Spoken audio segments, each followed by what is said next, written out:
चलिए मंत्र पाठ। ओम पूर्णमद ओम सहनाववतु सहनौ भुनक्तु सह वीर्यं करवावहै तेजस्विनावधीतमस्तु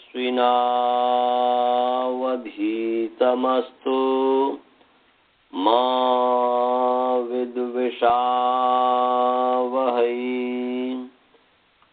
येन धौता गिरः पुंसां विमलैः शब्दवारिभिः समश्चाज्ञानजं भिन्नम् तस्मै पाणिनये नमः। वाक्यकारं वरुरुचिं भाष्यकारं पतञ्जलिं पाणिनि सूत्रकारं च प्रणतोऽस्मि मुनित्रयम्। ओम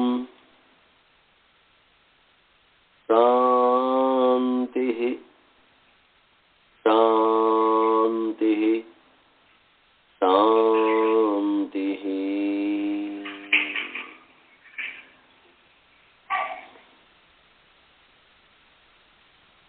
सभी को सादर नमस्ते।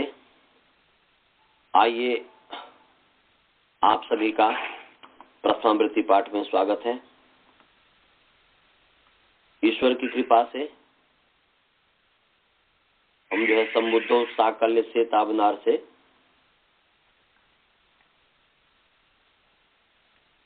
ये पढ़ रहे थे और इसमें हमने अनारसे में न आरसम अनारसम या न आरस अनारस तस्मिन अनारसे और अनार्स का अर्थ हमने बताया था कि ऋषिना प्रोक्तम इति आर्षम या ऋषिना प्रोक्त इति आर्ष तस्मिन, ऋषि के द्वारा जो प्रोक्त है उसका नाम आर्ष है। इस तरह हमने विशेष बतलाया था। तो ये भी बताया था आपको कि भाई आर्ष जो है ग्रंथ वही प्रमाण के कोटि में है, अनार्थ ग्रंथ प्रमाण के कोटि में नहीं होते। हाँ, यदि जो अनार्थ ग्रंथ में जो सिद्धांत आर्ष के अनुकूल है वह माननीय है और जो अनार्थ ग्रंथ में आर्ष के अनुकूल नहीं है वह त्याज्य है। तो आइए वो मैं सिद्धांत रूप से मैं आपको बताया था। अब इसके अर्थ पर विचार करते हैं। संबुद्धो जो है इकारांत स्त्रीलिंग सप्तमी एक वचन है, साकल्यस्य अकारांत पुंलिंग साकल्य षष्ठी एक वचन है, इतौ इकारांत पुंलिंग इति शब्द सप्तमी विभक्ति एक वचन है, अनार से शब्द एक वचन है। तो अब इसमें अर्थ करने में मैंने बताया था पहले सप्तमी रखे तो संबुद्धौ ये रख लीजिए और ऊपर से ओतः जो 15 नंबर सूत्र है उससे ओतः की अनुवृत्ति आ रही है। ओतः की अनुवृत्ति आ रही है। किसकी अनुवृत्ति आ रही है जी?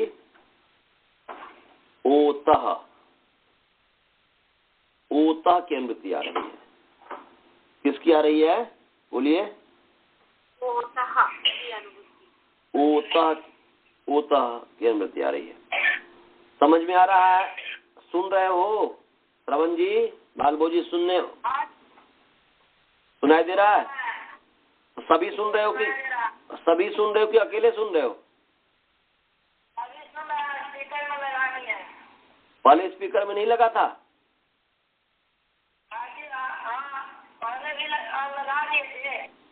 अच्छा चलो ठीक है, अब उसको छूछा मत करना। तो ओत की अनुवृत्ति आ रही है और अथ शब्द अनुशासनम है।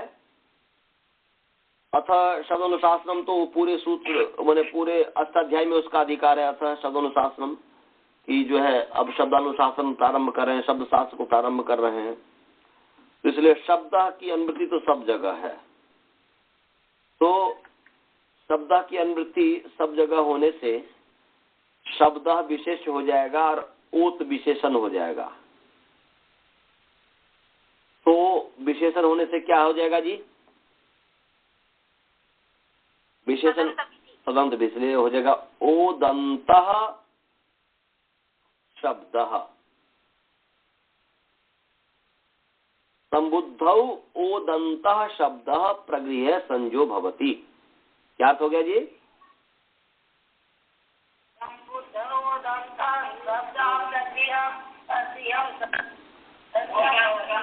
या प्रगृह्यम भवति, ऐसा कर दो।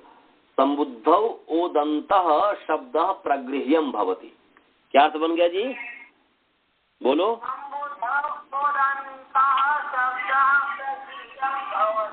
हाँ, संबुद्धि में ओदंत जो शब्द है, ओकारांत जो शब्द है, वह प्रगृह्य संजक होता है, वह प्रगृह्य होता है। कब? अनार्षे इतौ परतः, यह अर्थ हो गया। तो इसलिए संबुद्धौ अनार्षे इतौ परतः, ऐसा अन्वय कीजिए। अनार्षे इतौ परतः संबुद्धौ ओदंतः शब्दः प्रगृह्यम भवति। निपाता की अनुवृत्ति नहीं आ रही है, इसलिए ओद शब्द का अध्याहार कर लेंगे, या अथ शब्द की अनुवृत्ति आ रही है उसका अध्याहार कर लेंगे।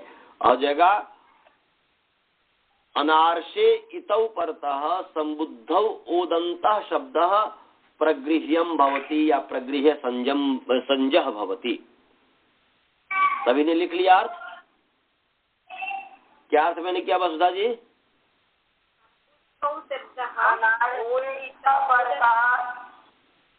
रुक जाए, अभी मैं वसुधा जी को पूछ रहा हूँ। बोलो वसुधा जी, आप क्या बोल लिखी है? संबुद्धौ ओदन्तः शब्दः प्रगृह्यं भवति अनार्षे इतौ परतः। Very nice. ऐसा भी कर सकते हैं, सप्तमी को एक साथ सब कर दीजिए कि अनार्षे इतौ परतः संबुद्धौ ओदन्तः शब्दः प्रगृह्यम भवति या प्रगृह्य संजह भवति। मने अनार्थ इति के परे रहते संबुद्धि में विद्यमान ओकारांत शब्द, संबुद्धि में वर्तमान ओकारांत शब्द की प्रगृह्य संज्ञा होती है। तो यहाँ पर जैसे उदाहरण के लिए हुआ कि वायो इति, क्या हुआ जी? वायो इति। परंतु एक चीज और है, शाकल्यस्य, शाकल्याचार्य का भी नाम है इसमें, इसलिए शाकल्यस्य आचार्यस्य मतेन, क्या जी? शाकल्यस्य आचार्यस्य मतेन, यह अर्थ हुआ।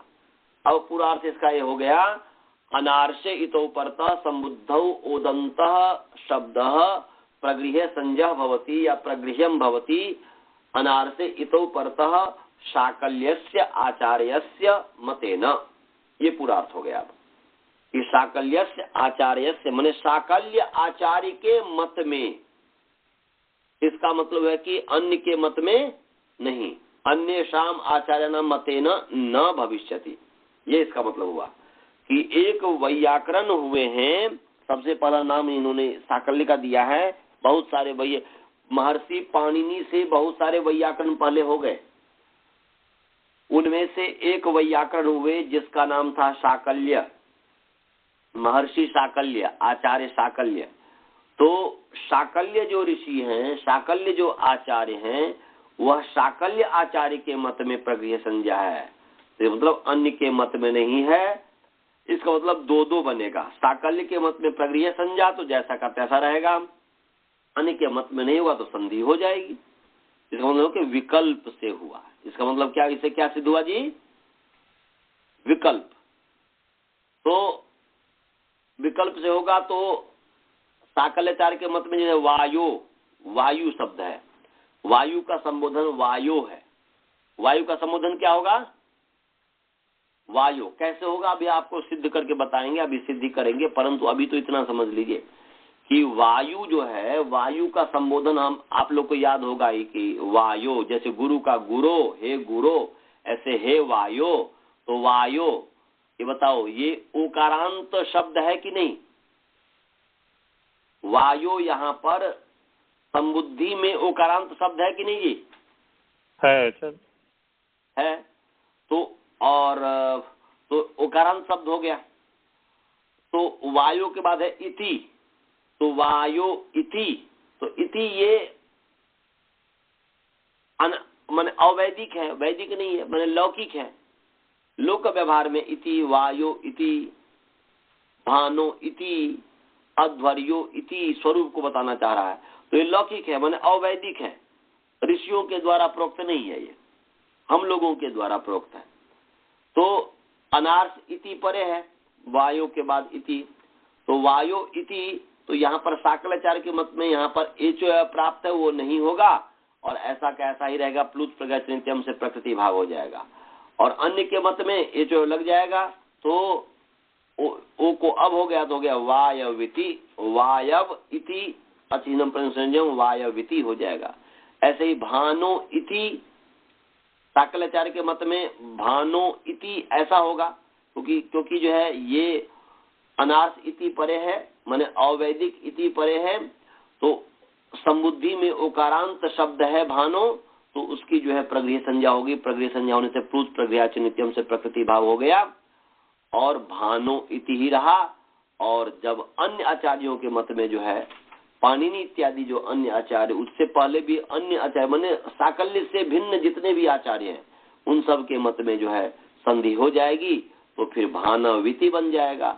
ऐसे साकल्याचार्य के मत में अध्वर्यो इति ऐसा ही रहेगा, क्योंकि यहाँ पर ओदंत अध्वर्यु का संबोधन में अध्वर्यो है, तो ओदंत शब्द है अध्वर्यो, तो समुद्धि में ओदंत शब्द है, तो समुद्धि में ओदंत शब्द है, तो इसकी प्रगृह संज्ञा होगी। प्रगृह संज्ञा से प्लुत प्रगृह नित्यम से जो यहाँ पर एचो क्या जो प्राप्त था वो प्रकृति भाव हो गया। प्लुत प्रगृह अध्वर्यो इति अध्वर्यविति, ऐसा इसका अर्थ हो गया, माने ये हो गया। तो अनार्से माने अवैदिके, इसका ये मतलब समझना है। सभी को समझ में आ गया जी? आ गया जी। इसमें कोई शंका तो नहीं है? नहीं आचार्य। सर एक प्रश्न है यहाँ पर। बोलिए। इस शब्द का अर्थ यहाँ पे पदम होता है क्या? हाँ, पद तो होगा ही, क्योंकि वायु तो पद ही है ना जी। हाँ, पारिभाषिक है। हाँ हाँ, क्योंकि शब्द का अर्थ पदम कर लेंगे, क्यों नहीं करेंगे। संबुद्धि में जो उदंत शब्द, तो उदंत पद ही तो है ना जी। हाँ, तो ठीक है, तो यहाँ पर शब्द का अध्याहार कर लिया है, पद का भी अध्याहार कर लीजिए, कोई ऐसी बात नहीं है। तो ये तो मैंने ऐसा अर्थ किया है, परंतु जो है ये प्रथमावृत्तिकार ऐसा अर्थ नहीं करते। प्रथमावृत्तिकार थोड़े दूसरे तरीके से अर्थ करते हैं। प्रथमावृत्तिकार कहते हैं कि संबुद्धि निमित्त को यह ओकार, माने संबुद्धौ जो सप्तमी है वह निमित्त सप्तमी है, लोग समुद्धि निमित्त होने पर, ऐसा अर्थ हुआ। या समुद्धि निमित्तक, समुद्धि निमित्त होने पर जो ओकार, उस उकार की प्रगृह संज्ञा करते हैं। माने समुद्धि निमित्ते सती, माने समुद्धि निमित्ते सती, समुद्धि निमित्त होने पर जो ओकार है उसकी प्रगृह संज्ञा होती है। इसलिए समुद्धि निमित्तकः यह ओकारः तस् प्रगृह संज्ञा भवति शाकल्यस्य आचार्यस्य मतेन अनार्से अवैदिके इतौ परतः, ऐसा इन्होंने अर्थ किया। माने समुद्धि निमित्तक जो ओकार है वह प्रगृह संज्ञक होता है। ओकार स माने ओकार की ये प्रगृह संज्ञा करते हैं, यहाँ पर तदंत विधि नहीं करते हैं। यहाँ पर इन्होंने केवल ओता लिया, माने ओत माने ओकार की प्रगृह संज्ञा है, माने समुद्धि निमित्तक ओकार। तो यहाँ पर वायु माने वायु में जो उसको जो है ओकार जो हुआ है, वायु में जो ओकार हुआ है वह ओकार समुद्धि को निमित्त मान करके हुआ है। कैसे हुआ है वो आपको मैं बताऊंगा। मैंने जो अर्थ किया और ये जो अर्थ किए, अर्थ में कोई ऐसी बात नहीं है, कोई अर्थ से भ्रांति भी नहीं पड़ जाएगा। मैं दोनों तरीके के अर्थ को बता करके मैं आपको घटा करके बता दूंगा। पहले वायु शब्द है, शब्द क्या है जी? वायु। वायु। वायु। तो वायु शब्द की सिद्धि तो शायद हमने कर दिया हुआ है, वाति गच्छति वायु, कि क्रियवापा जीमी स्वदिशादेशुभ्य उण जो है तो वा धातु से जो है वा गति बदन से उण प्रत्यय हुआ और आथो से युग हो गया तो वायु बन गया। ये सिद्धि शब्द मैंने पहले कर दिया हुआ है, तो वो तो वायु हुआ। अब वायु जो है इसकी जो है पूर्ववत जो है स्वात्पत्ति करेंगे। बस इसमें एक विशेष ये होगा कि संबोधने च, जैसे वहां पर आप क्या करते हैं, वहां पर वायु में अर्थ धातु प्रत्यय प्रातिपदिकम या कृत समास से प्रातिपदिक संज्ञा करके प्रातिपदिक संज्ञा होने से ज्ञान प्रातिपदिका, ज्ञान प्रातिपदिक के अधिकार में सौ जो समोर छस्ताभ्याम सुप ये हो गया। अब इसकी विभक्ति संज्ञा कीजिए। विभक्ति विभक्ति संज्ञा सु औजस इति प्रथमा, अम औट्स इति द्वितीया, ताभ्याम भ्यस इति तृतीया, ङेभ्याम भ्यस इति चतुर्थी, ङसीभ्याम भ्यस इति पंचमी, ङस ओस आम इति षष्ठी, ङी ओस सुप इति सप्तमी। ये पद विभाग हम विभक्ति विभाग कर दिया। विभक्ति विभाग करने से क्या आप करेंगे, विभक्ति नियम। तो विभक्ति नियम यहाँ पर करेंगे। विभक्ति नियम क्या होगा जी, संबोधने च। क्या विभक्ति नियम होगा जी, जब बस विभक्ति नियम में यहाँ पर संबोधने च कर देंगे।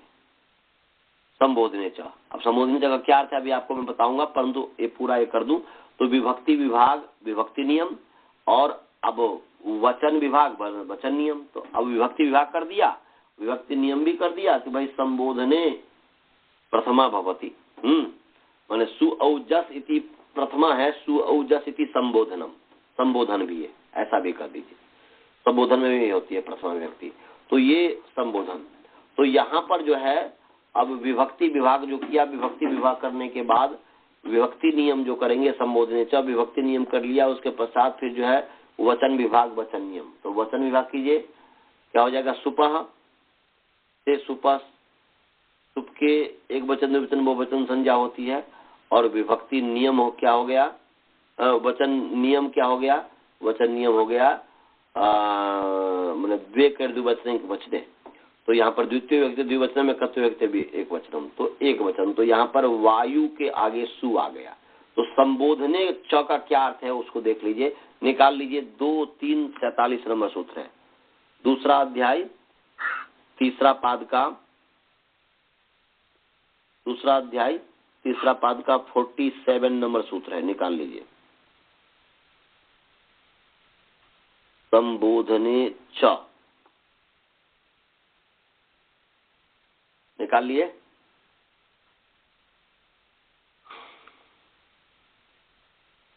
मिल गया जी। संबोधने च 2, 3, 47 पदच्छेद अकारांत नपुंसक लिंग संबोधन शब्द सप्तमी विभक्ति एक वचन च अव्यपद है। और इसमें अनुवृत्ति आ रही है ऊपर जो 2, 3, 46 नंबर सूत्र है, प्रातिपदिकार्थ लिंग परिमाण वचन मात्रे प्रथमा से प्रथमा की अनुवृत्ति आ रही है। तो क्या अर्थ हो गया, संबोधने च प्रथमा भवती। क्या अर्थ हो गया जी, भवती जोड़ दिए, संबोधने च प्रथमा भवती। क्या अर्थ हो गया, च का अर्थ यहाँ पर है भी, संबोधन में भी प्रथमा होती है। ऊपर तो कहा था कि प्रातिपदिकार्थ लिंग परिमाण वचन में प्रातिपदिकार्थ मात्र लिंग मात्र परिमाण मात्र वचन मात्र में प्रथमा होती है, और संबोधन कहते हैं संबोधन में भी प्रथमा होती है। क्या अर्थ हो गया जी, संबोधन में भी प्रथमा होती है। प्रथमा केवल प्रातिपदिकार्थ मात्र लिंग मात्र परिमाण मात्र वचन मात्र में ही नहीं होती है, उसमें तो होती ही होती है, संबोधन में भी होती है। सभी को समझ में आ गया। मनीष जी क्या अर्थ, मनीष जी ये लोग सो रहा होगा। मनीष जी, श्रवण जी समझ में आया, हाँ समझ में आया। सभी को समझ में आ गया कि केवल आप ही को समझ में आया, बाल बहुत को समझ में आया।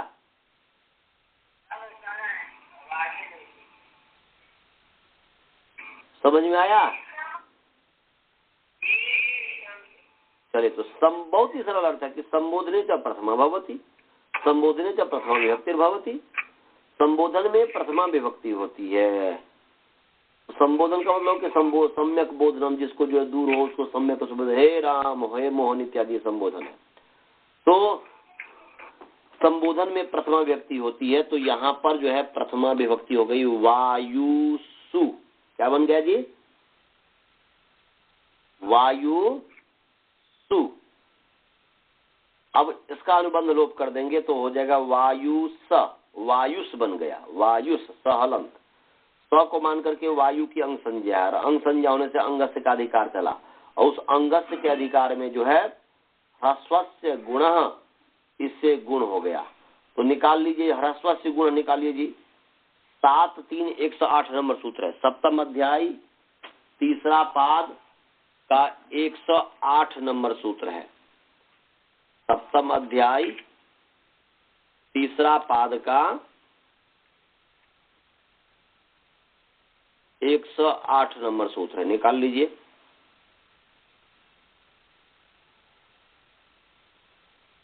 निकाल लिए? निकाल लिए। ह्रस्वस्य गुण, सभी गुरुकुल यहाँ स्काई वाले निकाले, आनंद जी आप निकाले? जी निकाल लिया सर। चलिए जी।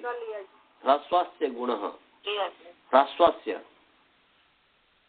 अकारांत नपुंसक लिंग ह्रस्व शब्द षष्ठी व्यक्ति एक वचन, या पुमलिंग, पुमलिंग का अकारांत पुमलिंग ह्रस्व शब्द षष्ठी व्यक्ति एक वचन है ना, उकालो ह्रस्व ऐसा करते हैं ना। तो ये अकारांत पुमलिंग ह्रस्व शब्द षष्ठी व्यक्ति एक वचन। गुण अकारांत पुमलिंग गुण शब्द प्रथमा विभक्ति एक वचन है। पदच्छेद और विभक्ति हो गई, इसमें समास की कोई बात ही नहीं है। अनुवृत्ति आ रही है, इसमें अनुवृत्ति आ रही है, अंगस्य का अधिकार चल रहा है। और 7-3-106 नंबर सूत्र है संबुद्धौ च, उससे संबुद्धौ की अनुवृत्ति आ रही है। किसकी अनुवृत्ति आ रही है जी? संबुद्धौ। तो क्या अर्थ हो गया? संबुद्धौ परतः, यहाँ पर सप्तमी है, सप्तमी है, संबुद्धौ परतः, और ह्रस्वस्य है षष्ठी, अंगस्य षष्ठी है, अंगस्य विशेष है और ह्रस्वस्य विशेषण है। तो कौन सी विधि हो गई? तो अर्थ हो गया ह्रस्वांतस्य, ऐसा अर्थ हो गया।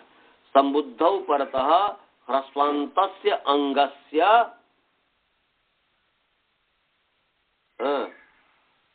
ह्रस्वांतस्य अंगस्य स्थाने गुणः भवति। ह्रस्वांत संबुद्धि के परते ह्रस्वांत अंग के स्थान में गुण हो। तो ह्रस्वांत अंग के किसके स्थान में हो? तो अलुंत्य से परिभाषा लेंगे कि अंतिम अल के स्थान में हो। तो अर्थ हो जाएगा पूरा कि संबुद्धौ परतः ह्रस्वांतस्य अंगस्य अंतस्य अलः स्थाने गुणः भवति। अब पूरा अर्थ बन गया। और समझ में आ गया सभी को जी? संबुद्धौ परतः ह्रस्वांतस्य अंगस्य अंतस्य अलः स्थाने गुणः भवति, गुणो भवति। यह अर्थ हुआ कि संबुद्धि के परे रहते ह्रस्वांत अंग के अंतिम अल के स्थान में गुण होता है। संबुद्धि के परे रहते ह्रस्वांत अंग के अंतिम अल के स्थान में गुण होता है, गुण होता है। तो गुण क्या है? तो अदेंग गुण, अय उपनाम गुण है। और सभी को समझ में आ गया जी? सभी गुरुकुल वाले समझ गए जी अर्थ? समझ गए। क्या लिखा?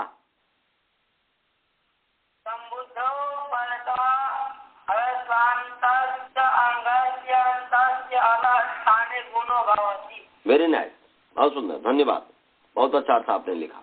तो संबुद्धौ परतः ह्रस्वांतस्य अंगस्य अंतस्य अलः स्थाने गुणो भवति। ह्रस्वांत अंग के अंतिम अल के स्थान में गुण होता है। तो ये गुण हो गया। तो गुण क्या? अदेंग गुण स्थानांतरतम, ये सब करके ऊ के स्थान पर और ए ओ में से कौन सा हो जाएगा? ओ हो जाएगा, क्योंकि ऊ का स्थान है कंठ, ओ का स्थान है कंठ ओष्ठ, तो अ का स्थान है कंठ, अ का स्थान है कंठ उ का स्थान है कंठ ओष्ठ, सॉरी उ का स्थान है ओष्ठ, और इधर में उ का स्थान है ओष्ठ, अ का स्थान है कंठ, ए का स्थान है कंठ और तालु, ओ का स्थान है कंठ और ओष्ठ। तो उ के स्थान में क्या होगा? कंठ और ओष्ठ। तो ओष्ठ वाला है ना, तो ओ हो जाएगा। तो वायु बन गया सा, वायु स माने समुद्धि परे है, यहाँ पर स समुद्धि है, माने संबुद्धौ परतः। ये कहा था कि समुद्धि के परे रहते, तो अब क्या है, समुद्धि किसे कहते हैं? प्रश्न हुआ कि भाई समुद्धौ परतः, तो समुद्धि किसे कहते हैं? तो संबुद्धि किसका नाम है जी? एक वचनम संबुद्धि, संबोधने या प्रथमा विभक्ति तस्य एक वचनम संबुद्धि भवति। समझ गए? संबोधने या प्रथमा विभक्ति तस्य एक वचन, मैंने संबोधन में जो प्रथमा विभक्ति है उसके एक वचन की ये अर्थ मैंने आपको बता दिया हो ना पहले, कि नहीं बताया हुआ हो? लगता बताया तो है, ऐसा लग रहा है सर। हमने बताया कि नहीं जी वसुधा जी? हाँ, ये तो मैं बताया, एक वचनम संबुद्धि बताया है सर। हाँ, तो एक वचनम संबुद्धि हमने बताया हुआ है, इसलिए मैं नहीं बताऊंगा अभी। बस केवल सामान्य रूप से एक वचनम संबुद्धि की संबोधने या प्रथमा विभक्ति तस्य एक वचनम संबुद्धि संबुद्धि भवति। संबोधन में जो प्रथमा विभक्ति है उसका जो एक वचन है उसका नाम संबुद्धि है। अर्थात आमंत्रित जो है, सामंत्रितम जो पीछे बताया था कि आमंत्रित जो है प्रथमा व्यक्ति का नाम आमंत्रित है, और उस प्रथमा व्यक्ति में जो एक वचन है तो आमंत्रित प्रथमा विभक्ति के जो एक वचन है उसकी संबुद्धि संज्ञा होती है। तो ये आमंत्रित है वायु, आमंत्रित अर्थात ये संबुद्धि है, संबोधन है। उस संबोधन के जो प्रथमा मैंने यहाँ पर जो है संबोधन में जो प्रथमा विभक्ति है यहाँ पर, तो प्रथमा व्यक्ति है ये स, तो उसकी संबुद्धि संज्ञा हुई है। संबुद्धि संज्ञा होने से यहाँ पर जो है ह्रस्व गुण से संबुद्धौ परतः ह्रस्वांतस अंगस अंतस स्थान गुण भवति, तो संबुद्धि परे है यहाँ पर स, तो ह्रस्वांत अंग है वायु, उसके अंतिम अल है उ, उसके स्थान में गुण हो गया, तो स्थान तम से उ को ओ हो गया, तो बन गया वायु, और स है वायु स। समझ गया जी?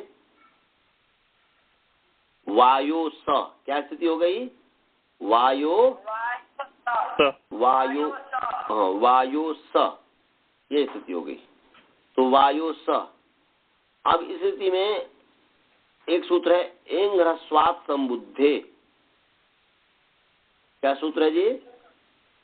एंग ह्रस्वात् संबुद्धे। 67 नंबर सूत्र है, छठा अध्याय पहला पाद का 67 नंबर सूत्र है, 67 निकाल लीजिए। छठा अध्याय पहला पाद का 67 नंबर सूत्र है, निकाल लीजिए। एंग ह्रस्वात् संबुद्धे।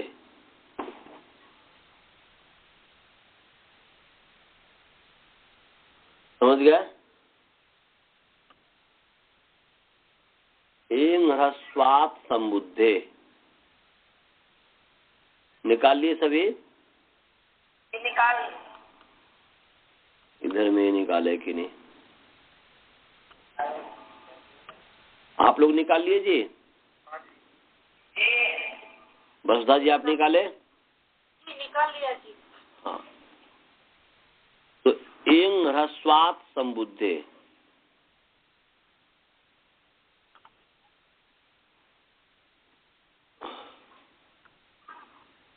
अब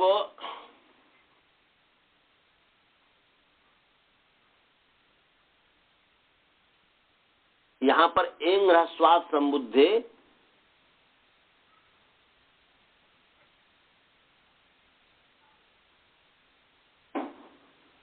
इसका चलिए पदच्छेद विभक्ति करते हैं। एंग ह्रस्वात् अकारांत पुंलिंग एंग ह्रस्व शब्द पंचमी विभक्ति एक वचन। फिर मैं बोल रहा हूं, अकारांत पुंलिंग एंग ह्रस्व शब्द पंचमी विभक्ति एक वचन। और संबुद्धे इकारांत स्त्रीलिंग संबुद्धि शब्द षष्ठी विभक्ति एक वचन।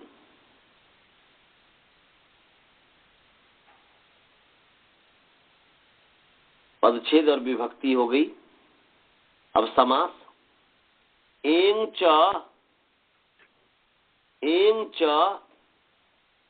ह्रस्वश्च इति, एंग च ह्रस्वश्च इति एंग ह्रस्वम। क्या हो गया जी? एंग च ह्रस्वश्च इति एंग ह्रस्वम। एंग च ह्रस्वश्च इति एंग ह्रस्वम। तस्मात् एंग ह्रस्वात्। तस्मात् एंग ह्रस्वात्। समझे जी? क्या बताया मैं?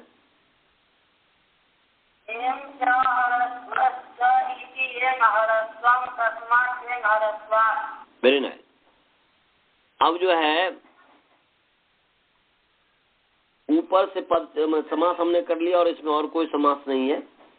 ऊपर से अनुवृत्ति आ रही है। ऊपर से इसके ऊपर में 6-1-66 नंबर सूत्र है। हल ज्ञाभ्यो दीर्घात श्रुतिस्य प्रयुक्तम हल। इससे हल की अनुवृत्ति आ रही है। किसकी अनुवृत्ति आ रही है जी? हल की अनुवृत्ति आ रही है। हाँ, हल की अनुवृत्ति आ रही है। माने हल ज्ञाभ्यो दीर्घात श्रुति से प्रयुक्तम हल, जो हल है, अंतिम जो हल वर्ण है, माने हल जो है, उस हल की अनुवृत्ति आ रही है। समझ गए? और इसके पीछे सूत्र है लोपो वेरवली 6-1-64 नंबर सूत्र है, उससे लोपा की अनुवृत्ति आ रही है। किसकी अनुवृत्ति आ रही है जी? लोपा की अनुवृत्ति आ रही है। लोपा की अनुवृत्ति आ रही है। अब जो है अन्वय क्या बन गया जी? अन्वय हो गया एंग ह्रस्वात् संबुद्धे हल लोपः। यह अर्थ हो गया। तो यहां पर जो है एंग और ह्रस्व जो है, ये शब्द का विशेषण बन जाएगा। किसका विशेषण बन जाएगा जी? शब्द का विशेषण बन जाएगा या प्रातिपदिक। ये जो वायो जो है, ये जो वायो जो स्थिति है, तो ये वायो तो प्रातिपदिक है ना जी। या तो कृत तद्धित समासशास्त्र या अर्थवधातु और प्रत्यय प्रातिपदिक, इसलिए प्रातिपदिकात का विशेषण बना दीजिए, प्रातिपदिकात का अध्याहार कर लीजिए, तो अर्थ हो जाएगा। और एंग और ह्रस्व जो है ये विशेषण हो है और प्रातिपदिकात विशेष्य है, तो अर्थ होगा कि एंग ह्रस्वांतात। अलग अलग करेंगे, एंगंतात ह्रस्वांतात च प्रातिपदिकात। क्या अर्थ हो गया जी?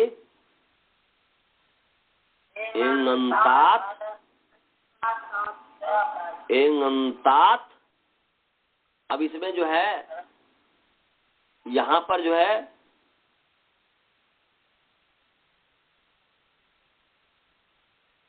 एंगंतात ह्रस्वंतात च प्रातिपदिकात, ये अर्थ हुआ। एंगंतात ह्रस्वंतात च प्रातिपदिकात। ये अब ये संबुद्धे है, षष्ठी है। हल जो षष्ठी है प्रथमा है, उसको षष्ठी में बदल लीजिए। अर्थवशात विभक्ति विपरिणाम, अर्थवशात विभक्ति विपरिणाम, अर्थ के कारण विभक्ति बदल जाता है। सर हल हो जाएगा हलह, क्या हो जाएगा जी? हलह हो जाएगा। संबुद्धे हलह, और पंचमी ह्रस्वात में पंचमी है, तो पंचमी होने से क्या हुआ जी? उत्तर। वेरी नाइस, बहुत सुंदर, आनंद आ गया। तो अर्थ हो गया एंगंतात ह्रस्वंतात च प्रातिपदिकात उत्तरस्य संबुद्धेः हलः लोपः भवति, ये अर्थ हो गया। बहुत ही सरल अर्थ, कितना सरल अर्थ है। मैंने एंगंतात ह्रस्वंतात च प्रातिपदिकात उत्तरस्य संबुद्धेः हलः, संबुद्धि विशेषण है, वह हल संबुद्धि का हल होना चाहिए, दूसरे का हल नहीं होना चाहिए। तो संबुद्धे हलः लुप्यते, एंगंत और ह्रस्वांत प्रातिपदिक से परे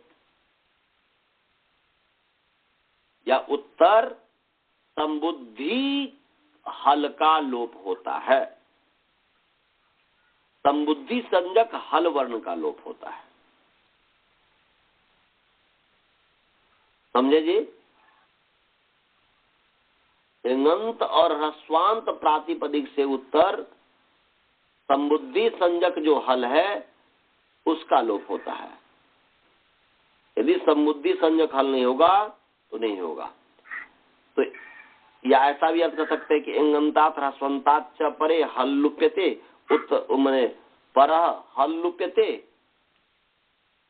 संबुद्धेश्चेत, यदि वह संबुद्धि का हो तो, या सचेत संबुद्धि हो तो, यदि वह हल संबुद्धि का हो तो इतना बड़ा अर्थ, मतलब ऐसा करके बस इतना ही सरल क्यों न अर्थ करें जिसको मैंने किया कि एंगंतात हलन ह्रस्वंतात च प्रातिपदिकात उत्तरस्य संबुद्धे हलः लोपो भवति, संबुद्धि हल का लोप होता है।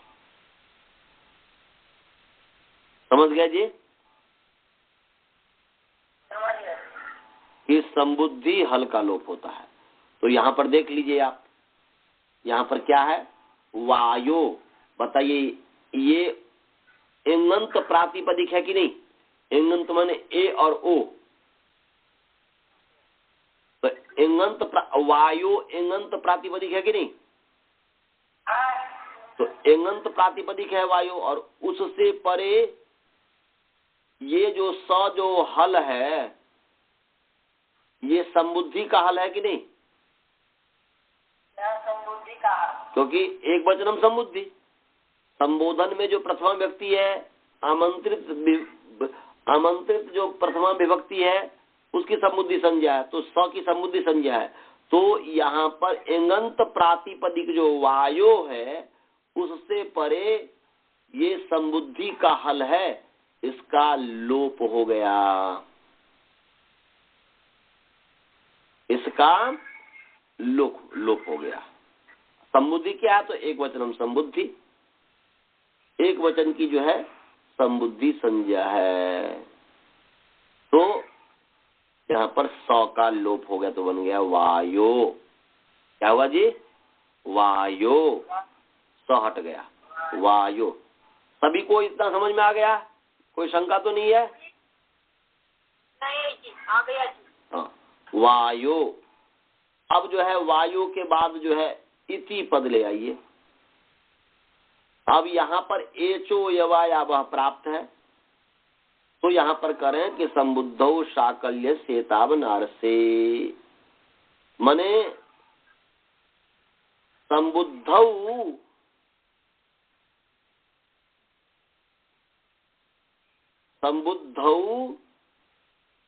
परतः, ऐसा कर लीजिए, संबुद्धौ परतः या संबुद्धौ परतः नहीं कीजिए, संबुद्धौ गलत में बोल दिया, परतः नहीं, संबुद्धौ अनारसे इतो परतः या अनारसे इतो परतः संबुद्धौ ओदंतः शब्द, संबुद्धि में जो ओदंत शब्द है, संबुद्धि में या संबुद्धि को निमित्त मानकर को जो ओकारांत शब्द बना है, तो यहाँ पर वायो जो है, वायो में जो ओ है वह संबुद्धि को निमित्त मान करके ओकारांत शब्द है कि नहीं? माने संबुद्धि यहाँ पर माने अनार्से इतो परता है, एक हो के अनार्स इति के परे रहते, तो अनार्स इति परे है ही, इति शब्द हो गया, अवैदिक इति परे है। और संबुद्धौ ओदंत शब्द, माने संबुद्धि के परे रहते जो ओकारांत शब्द, या संबुद्धि में विद्यमान जो ओकारांत, माने संबुद्धौ, ये तो संबोधन है वायो, परंतु संबुद्धि है यहाँ पर वायो के आगे जो स है जिसका आपने लोप किया है, इंग ह्रस्वात् संबुद्धे से जो स का लोप किया है वह स संबुद्धि है कि नहीं जी? स की सब तो प्रत्यय लोपे प्रत्यय लक्षण मान करके वहां पर संबुद्धि दिख रहा है कि नहीं? हाँ जी, तो संबुद्धि दिख रहा है, तो वह जो है संबुद्धि निमित्तक ओकार है कि नहीं?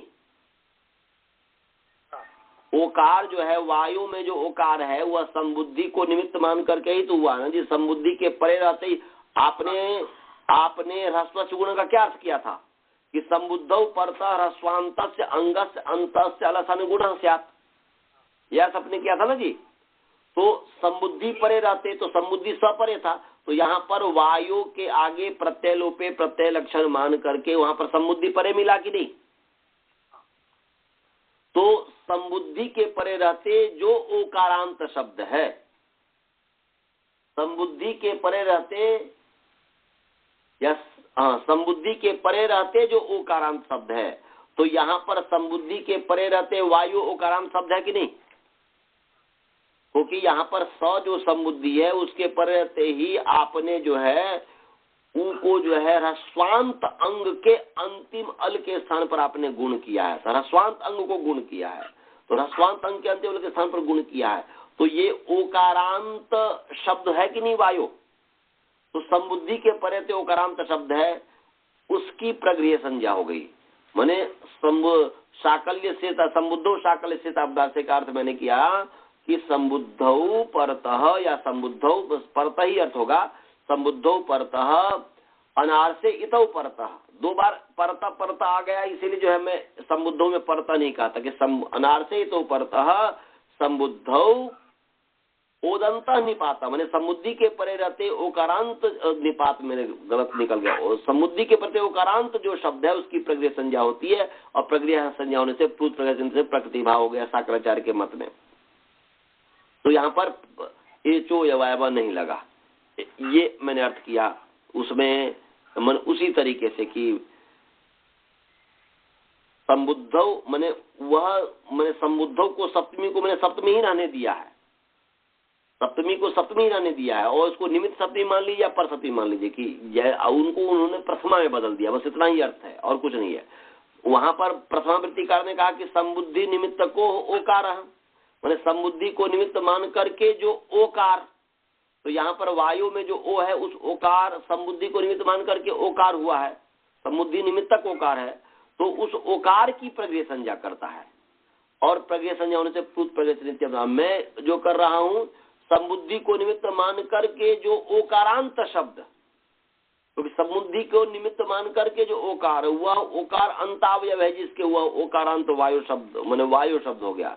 तो समुद्धौ परतः ओदंत शब्द ओकारांत शब्द प्रगृह्यम भवति, ये मैंने अर्थ किया। तो इसमें आपको जो अच्छा लगे, जो लगे कि भाई इसमें से ये ठीक है या ये ठीक है, मुझे दोनों ठीक लगता है, आपको जो ठीक लगे वो आप अर्थ कीजिएगा, वो आप समझिएगा। मैंने आपको दोनों तरीके का अर्थ आपको बता दिया। एक बताया कि संबुद्धौ ओदंतः शब्दः प्रगृह्यम भवति अनार्से इतो परतः अवेदिके इतो परतः। दूसरा अर्थ हमने किया कि अनार्से इतो परतः संबुद्धि माने संबुद्धौ निमित्ते या संबुद्धि निमित्तक या संबुद्धौ निमित्ते ओकारः यह ओकारः तस्य प्रगृह्य संज्ञा होती है। संबुद्धि को निमित्त मान करके जो ओकार उसकी प्रगृह्य संज्ञा होती है। उस ओकार की प्रगृह्य संज्ञा होने से वहां पर वर्ण में एच जो वहां पर लग रहा था वह नहीं लगेगा और प्लुत प्रगत्यंतम से वैसा का वैसा ही रहेगा साकल्याचार के मत में। और अन्य के मत में वायविति बन जाएगा। ऐसे भानो इति है और भानविति बन जाएगा, अध्वर्यो इति है अध्वर्यविति बन जाएगा। अध्वर्यो भानो वायो सबकी अब वायु की तरह सिद्धि होगी, इसमें कोई अंतर नहीं है। तो भानो इति भानविति, अध्वर्यो इति अध्वर्यविति, वायु इति वायविति, ये बन गया समुद्धो शाकल से ताबनार से का हमने ये कर दिया। समझ गया जी? जी। इसमें कोई शंका? नहीं है। हाँ। अब आगे है ऊ या ऊ। आचार्य जी। हाँ जी। इसमें प्रातिपदिका जो आया उसको एक बार फिर बता दीजिए कैसे आया। एंगंतात ह्रस्वांतात च प्रातिपदिका च करके बताया ना। हाँ, मैंने प्रातिपदिका ये बताया कि वो देखिए ना, वायु क्या है, एंगंत प्रातिपदिक है कि नहीं, वायु प्रातिपदिक है ना जी। अच्छा ठीक है ठीक है। वायु स्थिति को देख करके हमने प्रातिपदिक का अध्ययन किया। ठीक है। क्योंकि केवल ए ओ के ही थोड़े होता है, एंगंत प्रातिपदिक और ह्रस्वांत प्रातिपदिक। प्रातिपदिक का हमने अध्ययन किया स्थिति को देख करके। ठीक है। अध्ययन जो किया जाता है स्थिति को, जो सामने उदाहरण है, उदाहरण को एक तरफ उदाहरण रखिए, दूसरी तरफ सूत्र रखिए और उसके आधार पर अर्थ कीजिए। क्योंकि वायु उदंत प्रातिपदिक है, उपरांत प्रातिपदिक है, इसलिए यहाँ पर प्रातिपदिक करने यहाँ पर उसमें विशेषण हमने कर दिया एंग में और ह्रस्व में। समझ गए? अब ऊया ऊ सूत्र है, अब समय भी हो गया है। वैसे ऊया ऊ सूत्र है, इसको दो सूत्र भी कहते हैं। वैसे महर्षि पाणिनि जी ने एक ही सूत्र बनाया था, महर्षि पाणिनि जी, परंतु जब दोष आया, दोष लोगों ने जब दिखाना शुरू किया था, तो भगवान पतंजलि जी ने इसको दो सूत्र योग विभाग कर दिया। बोला कि इसी से सिद्ध हो जाएगा, उसके लिए अलग से कोई सूत्र बनाने की आवश्यकता नहीं है। तो यहाँ पर योग विभाग करके ऊया एक सूत्र बना दिया, ऊया दूसरा सूत्र बना दिया ऊ। वैसे महर्षि पाणिनि जी के आधार पर ऊया ऊ यही एक ही सूत्र है और उसी से सिद्ध हो जाएगा।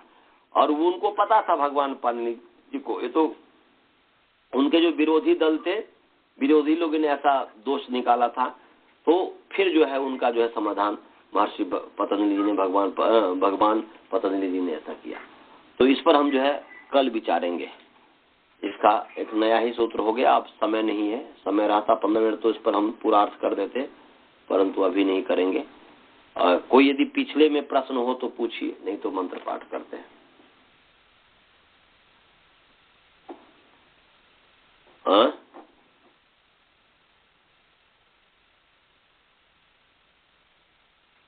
कोई प्रश्न है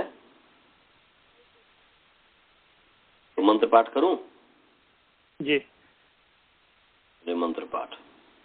ओम पूर्णमदः पूर्णमिदं पूर्णात् पूर्णमुदच्यते पूर्णस्य पूर्णमादाय पूर्णमेवावशिष्यते। ओम शांति शांति शांति। नमस्ते। नमस्ते। नमस्ते।